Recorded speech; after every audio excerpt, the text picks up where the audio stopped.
CBS presents this program in color. Yep, it's you. Baby, it's you. Speaking of the Beatles. Okay. Do you mean sha-la-la-la-la-la-la? Yeah, Do you have obviously. the BBC radio version of that? I do. Where the guy says that. He said, I thought the song was called Yeah. Sha-la-la-la, or something like that. It wasn't on that live At the BBC, yeah. How do you do? We're about to unfold the story of Ghost of Frankenstein. My son, would you destroy that which I, your father, dedicated his life to creating? What if it had another brain? Whose brain? Your brain. Power! What good is a brain without eyes to see? I warned you that you might regret this action. Well, we've warned you. You've been warned. Welcome back to Frankenstein Minute, the podcast that dissects the Universal Frankenstein film series minute by minute. Hey! I'm Bill Evenson. And I'm Thom Lang. Hey, Thom. Hey, Bill. You join us for minute 23 of Universal's 1942 film, The Ghost of Frankenstein. Yep, the ghost. Not to be confused with A Ghost of Frankenstein. Yeah, in other words, or lots of those. That Ghost of Frankenstein. Yep. Who's that ghost of Frankenstein? Hold That Ghost of Frankenstein. Oh! Hey, there we go. I think you won. Okay. Eric start that over again. Eric intimates that Dr. Frankenstein will be there shortly to examine the prisoner. He says this to Holmes Herbert. He does. Who you talked about, and Mike Herman mentioned that he likes him. Yes. And I wanted to it occurred to me that I didn't say anything after that. I also like him, but also in that same way, which is he's a solid performer. Yep. That's not going to fuck this up. He's Exactly. not going to John Bowles Yep, it. Exactly. Yeah. Which is why he was in so many of these. Yeah, exactly. Very dependable. I mean, instantly recognizable. Yep. Like John and I, like I've said, have been going through the Sherlock Holmes, and He's in all of them. Yep, No, he's in half of them. almost. We've shifted gears into October, watching some stuff from the 30s that we've never seen. Mm-hmm. And there he is again. Yep. And who else is there? Good old What's his name? Olaf from Huyten. Olaf. Hussman shows up every other film. And he's in this room right here. Yeah, he is. So in last week's minute, the judge was advocating for a report on the prisoner's medical condition. Magistrate was. Not the Oh, judge. the magistrate. Yeah, I just there's a called him a different- judge, there's a didn't I? different- I consulted my notes. My notes are incorrect. Yeah. Um, This is like an inquest. Do they so call him I think they don't call him a judge in the script? Maybe they do, but Because they mention, I think he climbs out behind the judge's window or something like that. Maybe I made that up. Magistrate. Oh, they call him the magistrate. To magistrate. His character's name in the script is magistrate. it's So also I'm going to go with magistrate. in the credits is that. So All right, well, I this is why I do this podcast. I've said before, I need to learn these things. Dr. Frankenstein will be here shortly to examine him, which is this is perfect. Everything is aligning perfectly. We need to prepare a report on the prisoner's mental condition. Frankenstein will be here shortly to you mean the doctor who examine him. what did she say? Who Those feels who are sick sick of mind or some Yes. preposterous thing. So then, the magistrate walks over, bangs his gavel, and says, "Very well, the prosecutor may proceed." Yep. With what? What the fuck are we doing now? Yeah, This well, is I part of thought the- Frankenstein was going to be there any any second minute to do the thing we need done. now. Yeah. Okay, all right, fine. So, But Eric's not thrown by this. He thinks he's got something roll here, and he's going to proceed. By God, he's going to get his. He's the moment in the prosecutor. sun. Yes, that's right.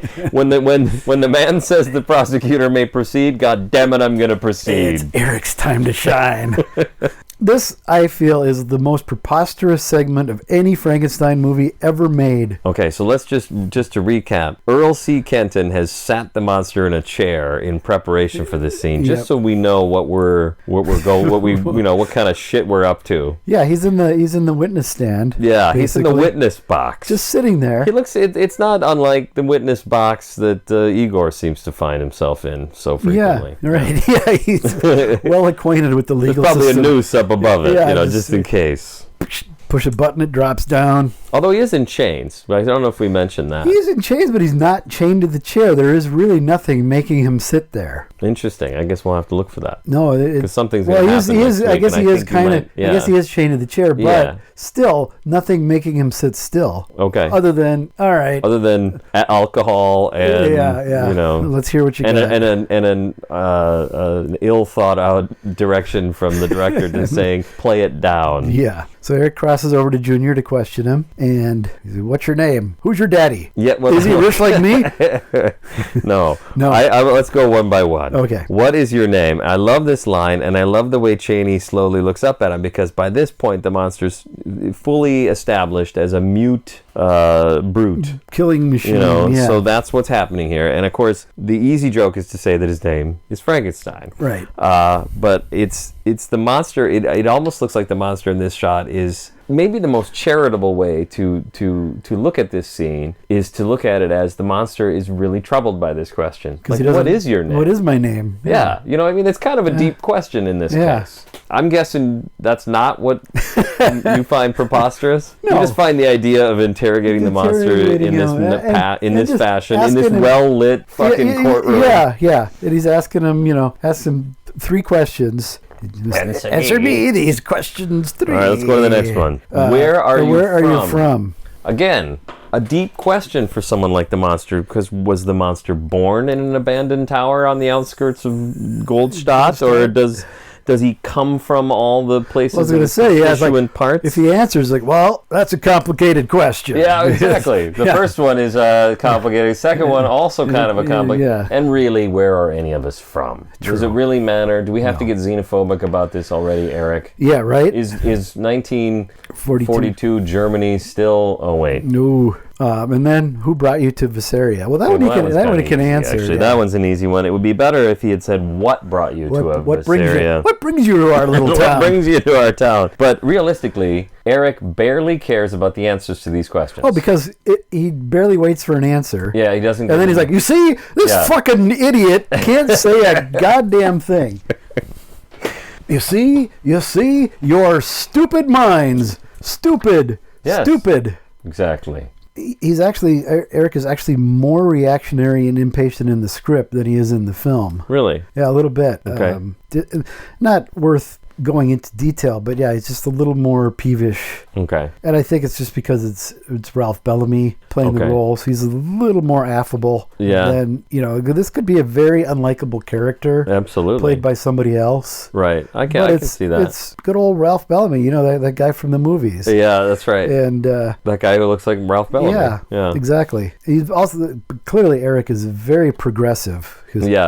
This fucking thing can't even talk. Yeah. Piece of shit. Yeah. Get the fuck out of my courtroom. Beast. Yeah. Yeah, there's no real way to think. Well, I shouldn't say that. I suppose there are plenty of people that still think that way. Yeah. Oh, yeah. Yeah, anyway. Oh, yeah. We see Cloestein entering through the group of children at the door. And you get a good shot of William Smith with his hands in his pockets, and he looks over at her like, hey, look who's here. Hey, all right. Good to see you, Chloe. Macking on the hotties. Yep. She enters and smiles as Eric unloads his reactionary nonsense. The magistrate. Not to see. I understand the little Hussman girl has a certain influence. Yep. I was going to ask if you thought he was saying certain or subtle, because it sounds a little bit like subtle, but the subtitles say certain and the script says certain, and it makes sense. I'm certain he says certain. Okay, and we have a winner. Yep. Congratulations to Ellen Joyce of Atlanta, Georgia. Oh. You will be receiving your package soon, Ellen. Okay. Is this something you made up? Yeah, I heard a dig. Yeah. I don't know what's going on. Do you know an Ellen Joyce? Or is no, that doesn't even sound like a real name. Okay. Gwen Dibley. There you go. I couldn't come up with Gwen Dibley on a moment's notice. And I wouldn't have said Atlanta, Georgia. I should have said Savannah, Georgia. Smyrna, Georgia. Smyrna? Yeah, Smyrna. Duluth, Georgia. That would have been perfect. Yep. Perhaps. Are we still doing that podcast today? What are we talking about? What the hell happened here just now? Fucking completely lost. I understand the little Hussman girl has a certain influence on him. Perhaps I've heard that. Perhaps if she talked to him, we might learn his identity. Junior then looks over at her, sees her, and almost smiles. Cheney actually does a little bit of acting. He does. He's very little, but it's definitely there. I agree. I like that it's that subtle. Okay. Because if he did a big grin, it would be kind of silly. Yeah. Karloff could have gotten away with that. Right. But I don't think Cheney could have pulled that off. This is an interesting point you're making. I like this. Yeah, you're looking at me like, what the fuck are you going to say now? No, I'm totally serious. No. That's a really good point. No, that wasn't what understanding what Cheney's capable of is important. Yeah. He wouldn't look the same. No. He doesn't, as much as he's able to pull off his character in Of Mice and Men. Who does he play in that? Lonnie? Lenny Smalls. Lenny. His name's Lonnie. That's right. It's Lenny. A big goofy guy. Yeah. If he does that here, he's a sympathetic character. And he really was good at playing those kind of big, dumb, lovable oafs. And he's playing a dumb, lovable oaf here. That's just my point. Karloff kind of plays him sometimes as a dumb, lovable oaf. Yeah. But it wouldn't look right if Cheney tried that here. Karloff brought that childlike quality to him, even in Moments in Sun. Yeah. That nobody else was capable of doing, I don't think. Yeah. Or at least were given the opportunity. Glenn Strange never I don't know. really. Next season we might find there are some great. Just some great opportunities that were. Great opportunities. Let's just leave it at that. Okay. She smiles back, and Hussman protests and argues with the magistrate while Klostein just casually walks through the courtroom. Well, yeah, he says we've had one harrowing experience with this. And then it cuts. There's a hard cut. There's a hard cut. So I consulted the script. Mm-hmm. And in the script, he says, Your Honor, I protest. I will not permit it. After all, this... So I'm going to assume this is similar. Yeah. He says, this murderer attempted to abduct my child. Now, I could be way off base here, but it seems to me that this scene might be trying to soften the murder part and the child abduction part a little bit. I think a little bit. Just generally. And if that cut was made, then that would certainly be why, or could be why. Right. And I believe he did succeed in abducting her. He just brought her back. Yeah, I suppose that's one interpretation. He could have gotten away if he wanted to. Yeah, he didn't abduct her in that sense. No. It didn't seem. But I suppose if it was my kid, I might I'd feel completely differently about it. Yeah. How did your kid get on the roof? Well, she was in his arms. Yep. That's an abduction. Technically qualifies. Send out the Amber Alert. Oh, they had that test the other day? Yeah. That scared the shit out of me. Really? Oh, I was like just working quietly. All of a sudden, my phone goes fucking crazy. I knew it was coming, but I kind of forgot about it. That's funny. It just made this 2 minutes early. Yes, it did. It made this awful sound. Which I totally imagine somebody at some computer is like, okay, so they're just going to go through the process one more time. Yep. We're going to do this for real in 2 minutes. What you're going to do is click. No, don't click it. Oh, okay. Jesus well, Christ. Now you won't need to click it in 2 minutes. Never mind. Yeah. Crosses over to Junior. She asks these. The magistrate says, "Well, he did her no harm. He did her no harm, and some attempt must be made to establish his identity." Which I think is a reasonable thing to say. It's a reasonable thing to say. I don't agree with him. Yes. I mean, I'm going to side with Hussman on this one. Okay, good, because I was going to say that later. But in the script, he says he did not harm her, and some effort must be made to establish his identity. He may be suffering from amnesia, which I think is again a reasonable assumption. It's a big step up from this mad beast can hardly speak. Fucking pile of shit. That's my Bellamy. My Bellamy is it's nitrate. John Carradine. John Carradine is Eric Bernstein. John Carradine might have been able to pull off that does a reactionary one-man show. Where all the parts in Ghost of Frankenstein. What is your name? She did her no harm. Eric says in the script, in response to this, Eric says, "Who was that man?" You're doing Carradine doing all the roles. Yeah. There you go. I'll stop now. Eric in the script then responds, "He has been searched, but he carries no papers of any kind." Yeah. Which is a reasonable thing to say in this circumstance, but it's funny to me in the context to try and picture the Frankenstein them searching the monster. Oh, you're to be searching, yeah. It's like this jacket that they picked up somewhere along the way. Yeah, could easily contain some sort of papers that identify him as, I don't know. Yeah, so what's a suit maker? I don't know. Men's Warehouse. This is yes. Which men's or whatever Jerry Zimmer or whatever his name was. I don't know. I guarantee it. Husman is, of course, completely correct. This is the. Oh, yeah, absolutely. What kind of legal system operates like this? It'd be one thing if the monster was up for vagrancy, but I believe he's been accused of murder. Murder and abduction, and child abduction. So let's let the child he abducted go have a little friendly chat. There's cops all over. This say is going to be fine. Yeah. Then what's the worst thing that could happen? And she asked the same questions. What's your name? Who's your daddy? Yeah, the inept Visaria police force just lets her walk right up. I mean, this is the great part about this minute. Well, it works. I feel like it maybe works slightly better in the script because you don't see it happen. Right. But in the movie, it's maybe played up too much that we see her walk all the way across the room. It's pretty much a wide shot and that you see a bunch of people watch her do this. Yeah. So it makes sense that Eric, the magistrate, and Husman don't see it. Because they're involved in it. It seems as if everyone else sees this happen sort of and doesn't give a shit, including the cops that just watch there this are happen. at least a half a dozen cops in there. They do nothing. Yep, they are clearly taking they consider beating the shit out of people to be their job, and protecting the general public to be second. That's my personal opinion about the Visaria police force. I make no comment on any of that. No, I lost my train of thought. That's all I had. She asked him what's his name, and it ends. We'll no doubt get the answer. Oh yeah, next week. Eloquently phrased, and carefully thought out answer. Well, some call me Adam, but that's not in the original novel. Well, he says, "I should have been your Adam." There you go. That's as close as it gets. He says all of this as John Carradine, as Lon Chaney Jr.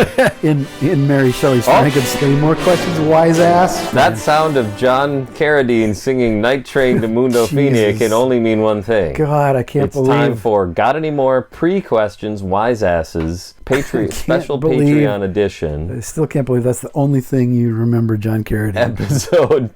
Well, I've been trying to forget it ever since it's going to be our theme song for 2 seasons. And then he's in the movie for like 10 seconds. Copyright. Yeah, he's barely in it. Episode 23. Yes. In which we sent out minute 23 to our Patreons, fully illegally, of course. This is a copyright violation. Technically, it's fair use. Yeah, because we're putting out a clip and we're not selling that clip. We're not making disseminating it to the general public. Exactly. Yeah. Okay, I like it. It's behind a closed firewall. So Ruben says, wait a minute, shouldn't these be in order? I don't know. Let's do them in the order they came in. Ruben Memoriam? Mike Herman says the film clumsily handles this taking place in a new town that supposedly doesn't know the lore. Mm-hmm. I like how they gradually go from calling the monster an insane man to just getting lazy and calling him a monster.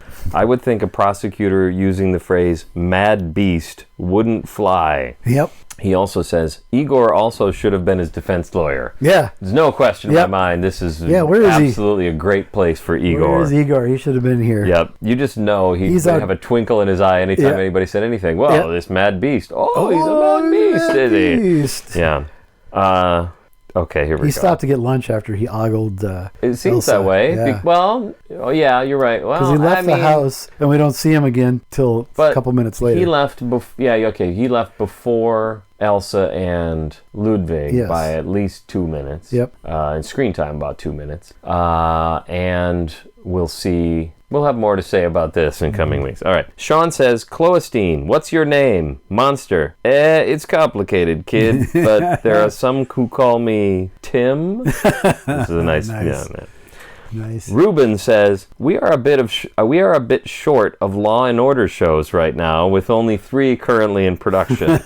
I see a glimmer of a pilot episode here for Law and Order Monsters. I'm looking forward to the Creature from the Black Lagoon episode. Nice. Law and Order Visaria? Visaria, yeah. Yes. All right. So or that's Visaria. Then a spin-off could be, Visaria Vice. All right. Now I have another comment I wanted to bring up, but it's not minute minute. Not minute specific. It's Rick. Okay. Who is a Patreon. Okay. And he said, I commented on the earlier Ghost episodes of the Classic Horror Film Board, but decided to come here and try this electrical device. Episode 13. I'm glad you guys made yourself clear finally on the green monster question. I was getting a mite riled there for a second. Sure, I've said this before, but I couldn't agree less with Thom on Lugosi and Chaney's Draculas. Personally, I think Creighton's oafish performance in Son of Dracula is the only major fault with what is probably Universal's best horror horror film of the 40s. Yes and no. Okay. I agree to a point. Yeah, I'm not saying his performance in Son of Dracula was perfect by any means. Okay.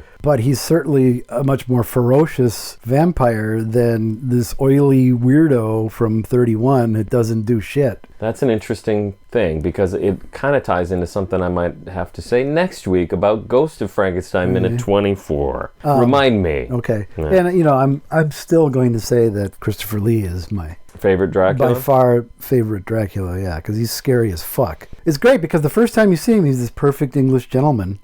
Hello, I'm Count Dracula. Welcome to my home. Yeah. They have a lovely little chat. The next time you see him, his eyes are red. Yeah. And there's blood all around his mouth. He'd rip your head off as soon as he look at you. He's great. All right, well, so I don't know why I suddenly feel the urge to play devil's advocate here, but red eyes and blood around the mouth wouldn't have played in 31. It would have looked weird. And they wouldn't have been able to get away with it. No, not that, but the ferocity. But that's the first thing you said. Yeah. The ferocity was something I've noted before. Christopher Lee's Dracula comes in the room, and you're like, "Oh my fucking god, he's gonna kill everybody!" Yeah, yeah, he's scary as hell. Yeah. I guess someday maybe it might behoove me to think of who my favorite Dracula is, but I guess I just still got to lean towards Lugosi. Udo Kier. Who's the new one in the Voyage of the Demed? Or no idea. Nicolas Cage is my Nicolas favorite Cage, Dracula. perfect. I wouldn't. Rick continues. I wouldn't say that the boys were, quote, spoofing themselves, unquote, in hillbillies in a haunted house. Perhaps they were hired for that reason, but the whole enterprise is so weak and misbegotten that there's nothing to spoof, even if they cared to. Cheney and Carradine make a mild effort, but Rathbone looks like he'd rather move up the date of his death than be there. Other than that, nice episode. Well, I've heard, though, that every project Rathbone worked on, he was super enthusiastic about. Yeah. I fault the script and the direction more than anybody's performance. Okay. It's just a lame-ass movie. Okay, well, there you go. Then I think we're all on the same page. Yes. I haven't seen it. I'm not in a hurry. You could find a Riff Tracks version that Oh, is that right? probably be better to watch than the I didn't have actual any thing. idea they did that Yeah. one. Okay. Well, there you go. Then maybe I'll try that. Yeah.